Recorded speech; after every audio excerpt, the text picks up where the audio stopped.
In 2001, weeks after the attacks on New York City and on Washington, and frankly, the attacks on all of us, attacks that they were perpetrated by the Islamic fundamentalists, Mayor Rudy Giuliani visited Israel to show solidarity with terror victims. I sent my plane because I backed the mission for Israel 100%.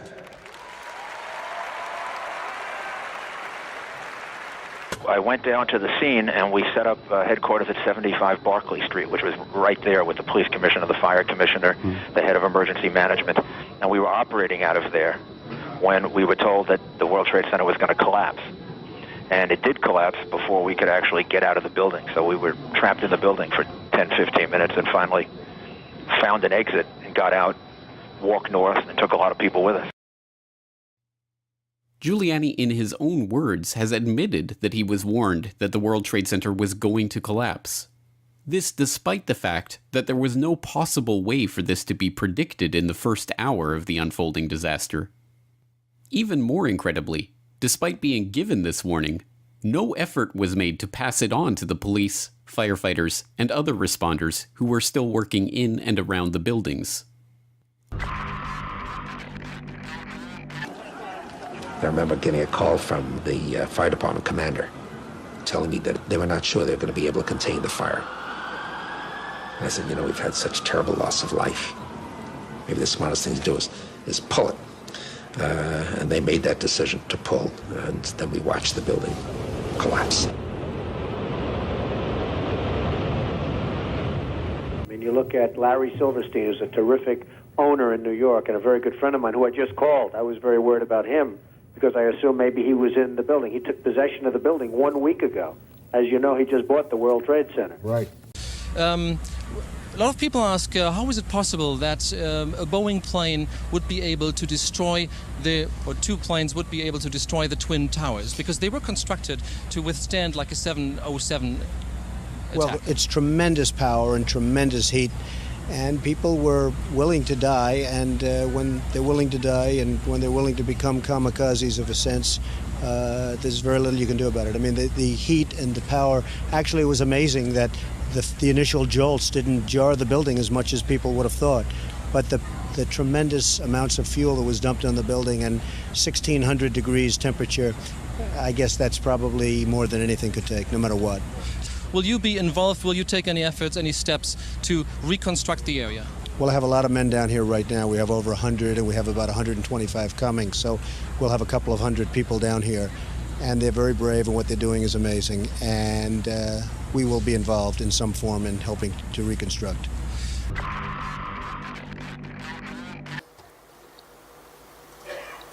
The building is going to contain not 2 million feet, but 1.7 million. And that's one of the sacrifices we have to make. I said, let's make it and let's get on with it. And so, next thing you know, we've got the designs of a building. And the first design meeting was in April of 2000. And construction began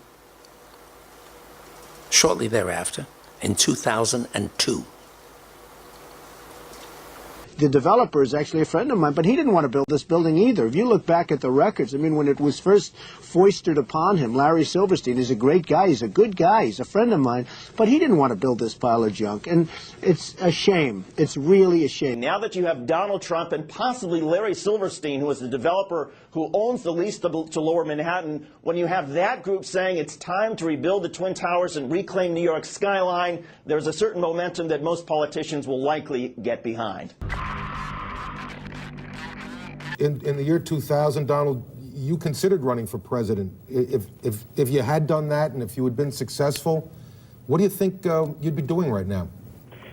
Well, I'd be taking a very, very tough line, Alan. I mean, you know, most people feel they know at least approximately the group of people that did this and where they are. But, boy, would you have to take a hard line on this. This just can't be tolerated, and it's got to be very, very stern.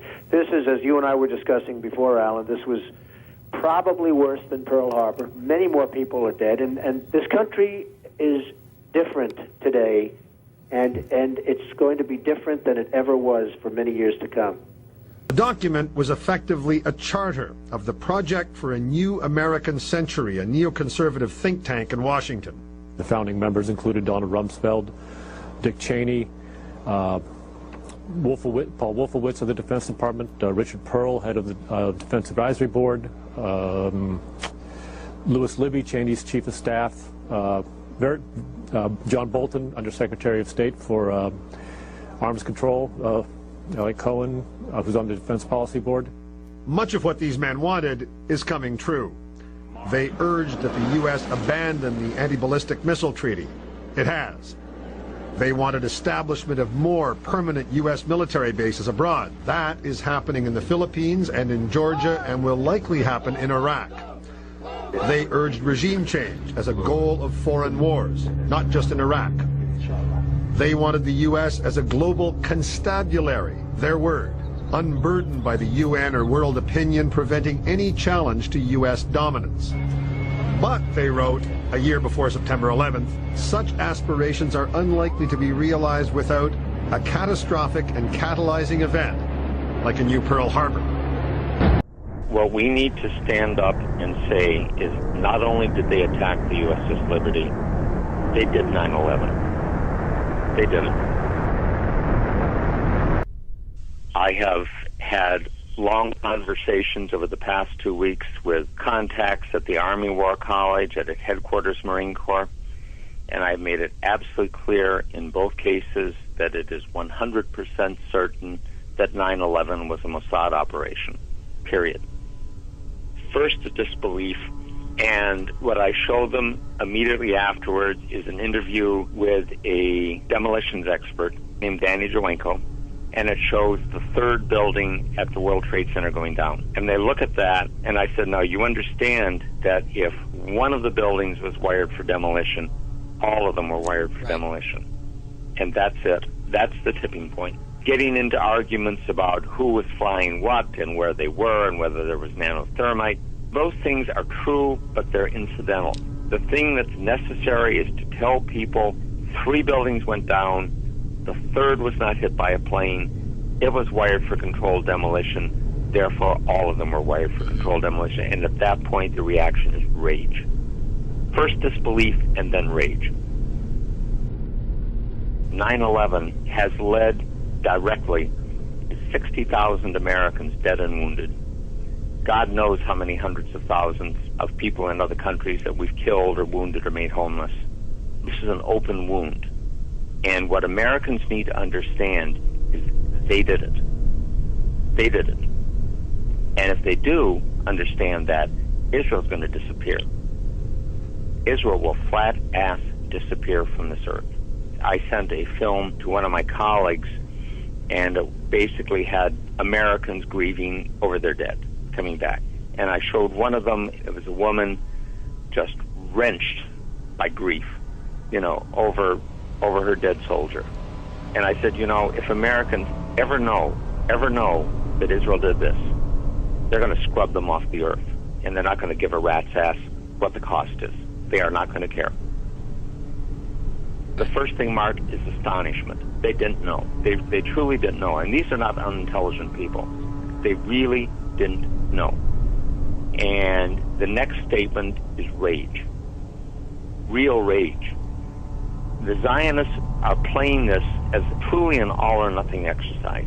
Because if they lose this one, if the American people ever realize what happened, they're done. The military has not been bought. The military is loyal, but it has not been bought. And if it ever understands this, really, really deeply understands this, and this is what I got when I put some of these things to the Army War College and to Headquarters Marine Corps. I mentioned to a contact at Headquarters Marine Corps, I said, they did 9/11. And it was, you don't mean it. I said, absolutely. And if they ever understand that, these people are history. Completely shocked. Unbelievable. Right, that's the view from the Palestinian side. Joining me now here in the BBC World studio is the former Israeli Prime Minister Ehud Barak, who's in London at the moment. Mr. Barak, welcome to BBC World. First, your reaction, having heard what's happened. At least 4 planes have been hijacked, and there may be more. The world will not be the same from today on. I don't know who is responsible. I believe we will know in 12 hours. Bin Laden sits in Afghanistan. There is a source of who else terror. Can you identify, though? Because we're not saying he's responsible for this necessarily. No, we don't say that he's responsible. Every simple step, crossing borders or going on a plane or on a ship, will become more complicated. It's a time to launch a operational, concrete war against terror, even if it takes certain pains from the routine activities of our normal society. This is the time to deploy a globally concerted effort led by the United States, the UK, Europe, and Russia against all sources of terror. Consistently, along 6 or 10 years, Iran, Iraq, Libya, North Korea. This is the only way. Without this clarity of purpose, there will be no world order, no world order possible.